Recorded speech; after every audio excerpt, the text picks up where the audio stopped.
प्रश्न 13। किसी वृत्त की त्रिज्या 2 सेंटीमीटर है तो उस वृत्त की अधिकतम लंबाई वाली जीवा बताएं। तो सबसे पहले हम यहाँ पे एक वृत्त बनाएंगे।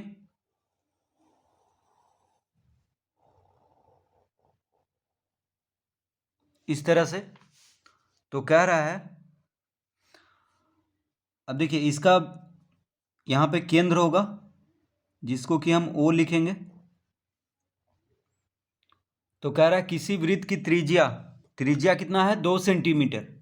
तो त्रिज्या क्या होता है, केंद्र से वृत्त की परिधि तक की दूरी को क्या कहते हैं, त्रिज्या। ये हो गया देखिए त्रिज्या। ठीक है, मान लेते हैं इसको हम नाम देते हैं AB। तो केंद्र तो O है, इसको हम नाम दे देते हैं OM। तो OM क्या हो गया, त्रिज्या हो गया। ठीक है, त्रिज्या को R से लिखते हैं, तो यहाँ पे R लिख लेते हैं। तो त्रिज्या को R से लिखते हैं तो OM क्या हो गया, त्रिज्या यानी R। तो कह रहा है किसी वृत्त की त्रिज्या 2 सेंटीमीटर है। कितना है, 2 सेंटीमीटर है। तो यहाँ पे लिख लेते हैं 2 सेंटीमीटर। OM कितना है, 2 सेंटीमीटर। तो उस वृत्त की अधिकतम लंबाई वाली जीवा बताएं। तो अधिकतम लंबाई वाली जीवा क्या होता है, व्यास होता है। तो देखिए अगर हम O से एक सीधी रेखा O से एक सीधी रेखा खींचे जो कि OM से होके आए, तो ये हो गया इसका व्यास। इसको हम N लिखते हैं। तो MN हो गया व्यास। ठीक है, व्यास जो होता है सबसे बड़ी जीवा होता है वृत्त का। तो वृत्त का व्यास ही सबसे बड़ी जीवा होता है, क्योंकि इससे बड़ी जीवा और कोई नहीं हो सकता है। यानी वृत्त का व्यास से बड़ी जीवा कोई नहीं होगा। ठीक है, तो MN हो गया व्यास। व्यास को D से लिखते हैं, तो यहाँ पे हम लिखेंगे वृत्त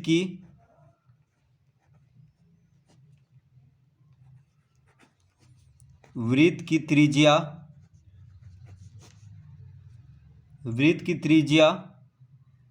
त्रिज्या को R से लिखते हैं, बराबर कितना दिया हुआ है, 2 सेंटीमीटर।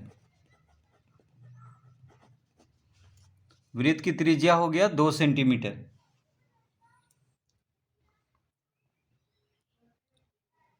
अतः वृत्त का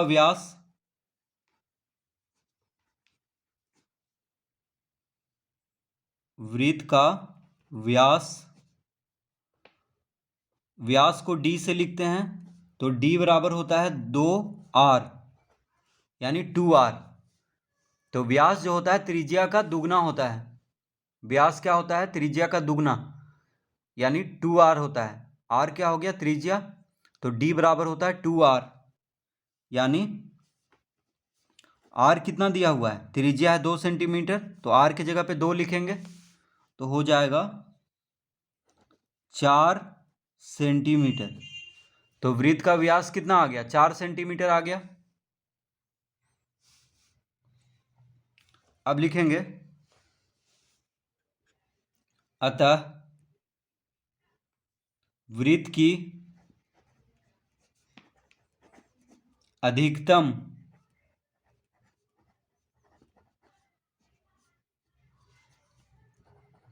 लंबाई वाली जीवा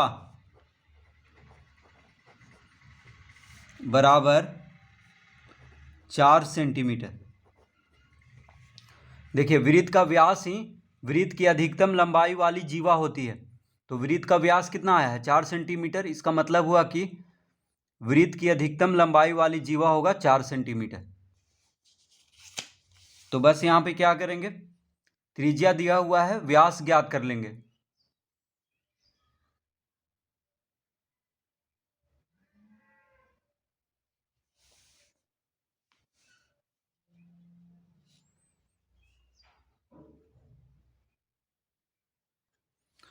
प्रश्न 14।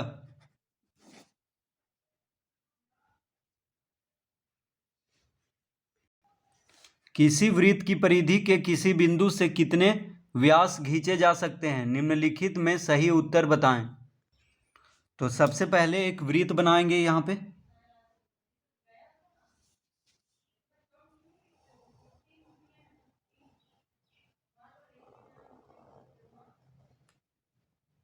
देखिए इस तरह से एक वृत्त बना लेंगे। तो कह रहा है, अब देखिए इस वृत्त का केंद्र को O से लिखेंगे। तो कह रहा है किसी वृत्त की परिधि के किसी बिंदु से, मान लेते हैं कि परिधि पे बिंदु इस जगह पे है, ठीक है, परिधि हो गया। देखिए तो परिधि पे एक बिंदु है, देखिए परिधि पे हम एक बिंदु दिए हैं, कहीं पे भी एक बिंदु दे सकते हैं। तो वृत्त के परिधि के किसी बिंदु से कितने व्यास खींचे जा सकते हैं। तो व्यास क्या होता है, जो वृत्त के परिधि से होकर के एक रेखा गुजरे, जो केंद्र से होते हुए वृत्त के परिधि तक जाए, उसको क्या कहते हैं, व्यास। जैसे देखिए यहां से एक रेखा हम खींचेंगे जो कि केंद्र होते हुए वृत्त के परिधि तक, ये हो गया व्यास। इसको नाम अगर हम दे दें तो ए बी क्या हो गया, वृत्त का व्यास हो गया। तो व्यास हमेशा केंद्र से गुजरता है। देखिए व्यास क्या होता है, सबसे बड़ी जीवा। तो वैसी जीवा जो वृत्त के केंद्र से होकर के गुजरे, उसको क्या कहते हैं, व्यास कहते हैं। तो ए बी क्या है, व्यास है, यहाँ पे वृत्त का व्यास है। तो कह रहा है किसी वृत्त की परिधि के किसी बिंदु से कितने व्यास खींचे जा सकते हैं। तो देखिए एक बिंदु यहाँ पे था, तो वृत्त की परिधि के किसी बिंदु से सिर्फ एक व्यास खींचे जा सकते हैं, क्योंकि केंद्र से होकर के गुजरेगा रेखा, तो एक ही व्यास खींचा जा सकता है। तो यहाँ पे लिखेंगे इसका उत्तर, इसका उत्तर में क्या लिखेंगे, उत्तर में लिखेंगे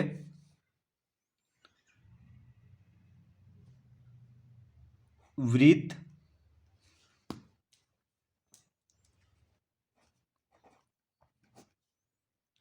की परिधि, वृत्त की परिधि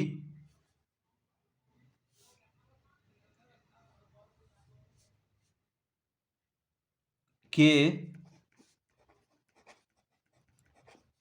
किसी बिंदु से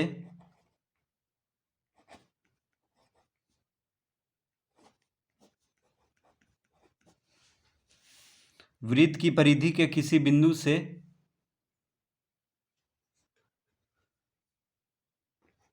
केवल एक व्यास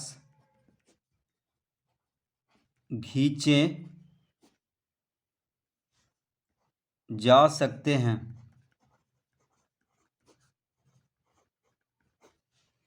तो वृत्त की परिधि के किसी बिंदु से केवल एक व्यास खींचे जा सकते हैं।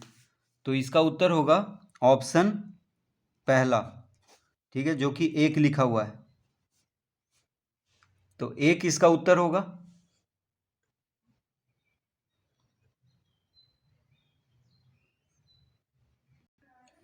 प्रश्न 15, एबीसी एक त्रिभुज है, निम्नलिखित में सही कथन पहचानें। तो पहला है एबीसी बिंदुओं से एक वृत्त गुजर सकता है। एबीसी बिंदुओं से दो अलग अलग वृत्त गुजर सकते हैं। एबीसी बिंदुओं से अनगिनत वृत्त गुजर सकते हैं। एबीसी बिंदुओं से एक भी वृत्त नहीं गुजर सकता है। तो सबसे पहले एबीसी एक त्रिभुज बना लेते हैं यहाँ पे, ठीक है। देखिए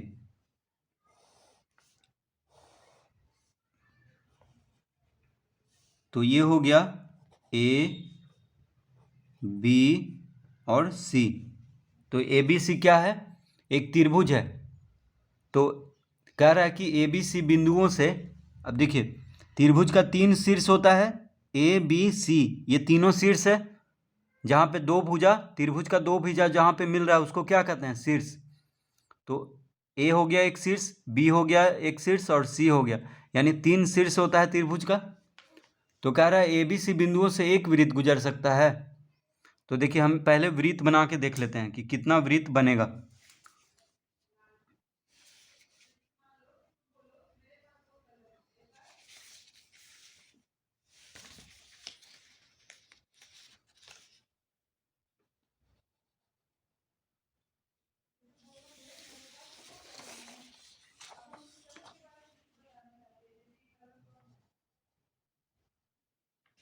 देखिए तो त्रिभुज ए बी सी में ए बी सी बिंदुओं से सिर्फ एक वृत्त गुजर सकता है, ठीक है। तो दूसरा ऑप्शन कह रहा था ए बी सी बिंदुओं से दो अलग अलग वृत्त गुजर सकते हैं, तो ये नहीं होगा, ये सही कथन नहीं है। तो सही कथन क्या है? सिर्फ पहला। तो पहला में क्या है? तो सही कथन है पहला ऑप्शन में जो दिया हुआ है। क्या दिया हुआ है? ए कॉमा बी कॉमा सी बिंदुओं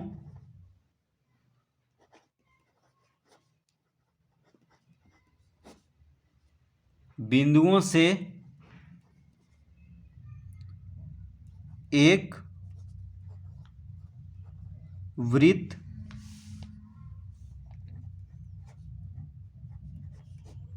गुजर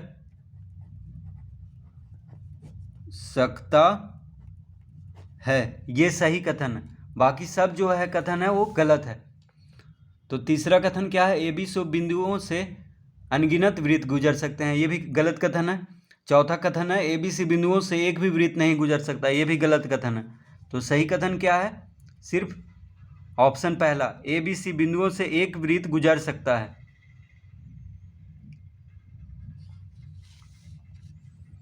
प्रश्न 16। प्रश्न 16 है, किसी वृत्त के केंद्र से 8 सेंटीमीटर लंबी जीवा की दूरी 3 सेंटीमीटर है, तो वृत्त का व्यास होगा। तो पहले एक वृत्त बनाएंगे यहां पे,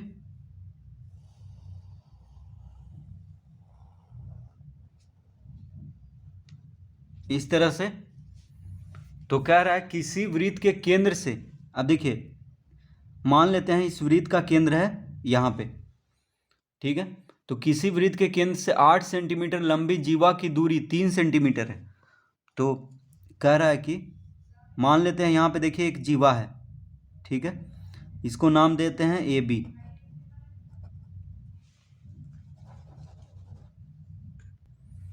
तो मान लेते हैं ए बी क्या है? इस वृत्त की जीवा है। तो 8 सेंटीमीटर लंबी जीवा, इसका लंबाई है 8 सेंटीमीटर, ठीक है। ए बी की लंबाई कितना है? 8 सेंटीमीटर। तो कह रहा है किसी वृत्त के केंद्र से 8 सेंटीमीटर लंबी जीवा की दूरी 3 सेंटीमीटर, कितना है? इसका दूरी है 3 सेंटीमीटर केंद्र से। तो देखिए यहाँ पे है 3 सेंटीमीटर इसका दूरी, तो यहाँ पे लिख लेते हैं 3 सेंटीमीटर। अब मान लेते हैं कि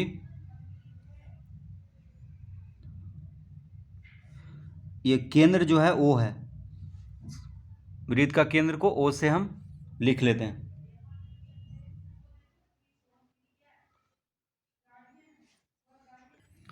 तो ए बी क्या है? जीवा है 8 सेंटीमीटर का, और केंद्र से जीवा की दूरी है 3 सेंटीमीटर। तो देखिए अगर हम इसको नाम दे दें ओ पी, यहाँ पे अगर पी लिख दें, ठीक है, तो केंद्र का जीवा पे जो ये केंद्र से जो जीवा तक की दूरी ये कितना है? 3 सेंटीमीटर है। तो इसको हम यहाँ पे इस बिंदु को पी से लिखें, तो ओ पी कितना है? 3 सेंटीमीटर हो गया, ठीक है। तो अब ओ पी क्या है? ए बी पे लंब है, क्योंकि दूरी है, केंद्र से दूरी क्या होता है? ए बी पे लंब होगा, यानी जीवा पे लंब होगा। तो ओ पी लंब है ए बी पे, तो हम यहाँ पे लिखेंगे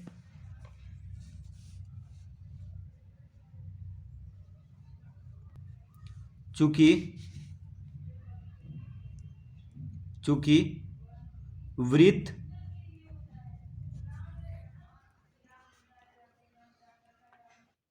वृत्त के केंद्र से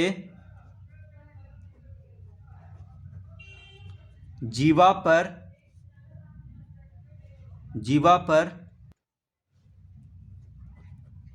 डाला गया लंब वृत्त के केंद्र से जीवा पर डाला गया लंब जीवा को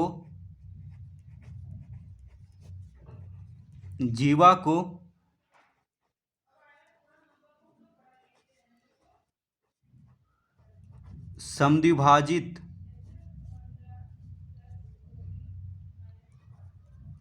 करता है। तो देखिए, वृत्त के केंद्र से, वृत्त का केंद्र O है, तो केंद्र से जीवा पर डाला गया लंब, अब देखिए OP क्या है, दूरी है जीवा का केंद्र से, तो ये लंब हो गया, ठीक है। तो वृत्त के केंद्र से जीवा पर डाला गया लंब जीवा को समद्विभाजित करता है। तो यहां पे लिखेंगे चूंकि OP लंब है AB पर, ठीक है, OP क्या है, लंब है AB पर, अतः PA बराबर PB, PA बराबर PB बराबर, तो OP जब AB पे लंब है, इसका मतलब AB को समद्विभाजित कर रहा है, तो PA देखिए, PA और PB बराबर हो जाएगा, तो AB है 8 सेंटीमीटर, तो PA और PB कितना हो जाएगा, 4-4 सेंटीमीटर का हो जाएगा। तो लिखेंगे यहाँ पे PA बराबर PB बराबर AB का आधा, यानी AB/2 हो जाएगा। तो AB कितना है, 8 सेंटीमीटर, तो 8/2 यानी 4 सेंटीमीटर का हो जाएगा। तो PA और PB 4 सेंटीमीटर का हो जाएगा, ठीक है। अब लिखेंगे, अब देखिए OA को मिला देते हैं, ठीक है,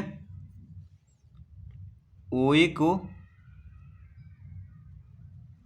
को मिला देते हैं और OB को मिला देते हैं।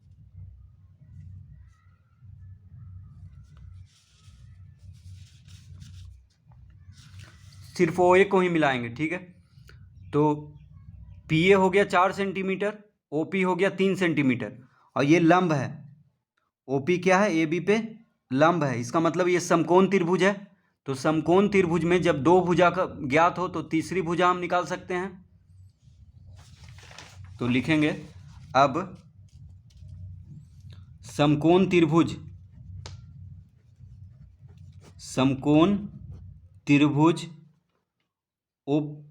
OPA या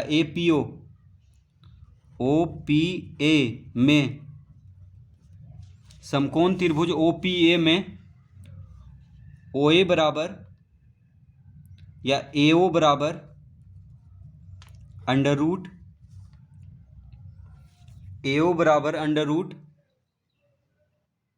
OP का वर्ग प्लस PA का वर्ग।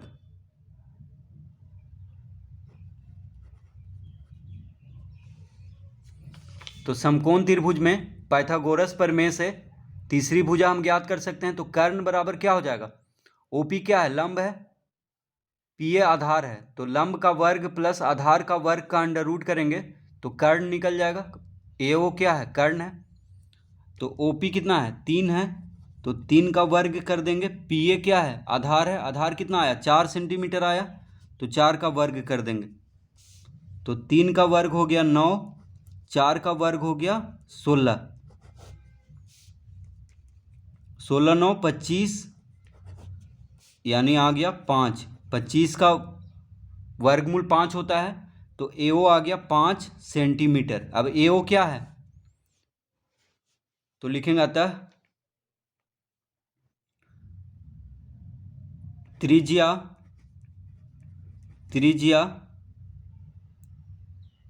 त्रिज्या को आर से लिखते हैं, तो त्रिज्या कौन है, एओ है, तो एओ बराबर आ गया 5 सेंटीमीटर। देखिए एओ क्या है, त्रिज्या है। देखिए केंद्र से परिधि तक की दूरी को क्या कहते हैं, त्रिज्या। तो एओ हो गया त्रिज्या, तो त्रिज्या निकल चुका है 5 सेंटीमीटर। क्या पूछ रहा है यहाँ पे, व्यास पूछ रहा है। तो व्यास जो होता है, देखिए ये व्यास हो जाएगा, इसको अगर सीधे यहाँ मिला दें तो ये व्यास हो जाएगा। अगर इसको नाम दे दें